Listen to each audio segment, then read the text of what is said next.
Welcome back. It is day 2. I'm glad you're here. I'm glad you're listening. I'm super proud of us. If you have taken your first step, you are on your way to where you want to go. My quick story in a nutshell is that I've been down the road to extreme obesity and I'm working my way back. This is day 2 because I took a little hiatus, put my feet up for a couple of months after the new year started. Winter's hard on me. More about my story later. What I'm going to do today, and I invite you to do this with me, is yesterday we chose one thing. Today I'm going to choose 2 things. The first one, I'm just going to pick something. It might be the same thing I did yesterday. Maybe it's some little stretches. Maybe it's getting up and wandering around the yard for a little while just to get some movement. Maybe it's just adding one thing in that you are not doing. Maybe drink a little bit more water.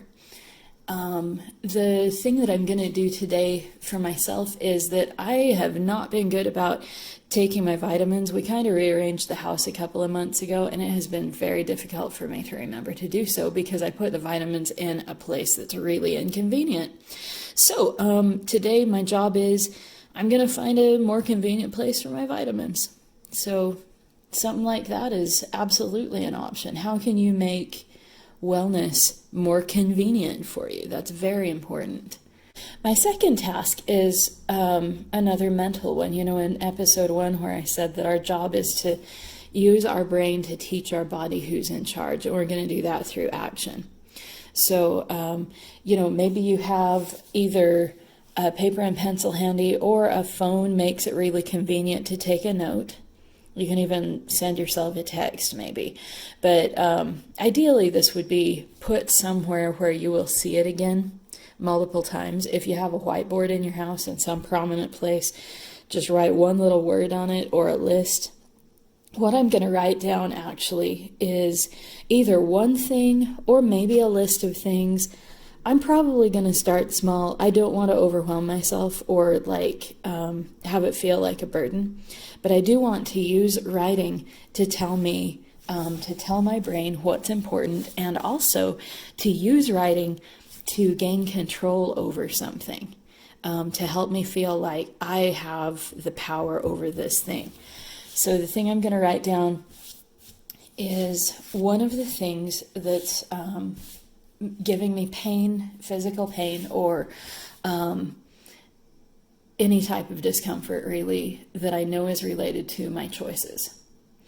There are some things that are long-term and kind of there's nothing direct you can necessarily do about them. But for me, I'm having certain things, as I've gained a little bit of weight back over the last couple of months, there are some things that came back that I really wasn't happy about. Some of them are caused by inflammation because now I'm eating more sugar and things like that. So, and more preservatives and all of that lovely stuff.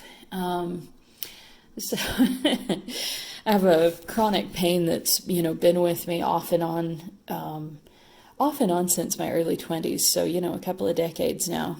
And, it's between my shoulder blades.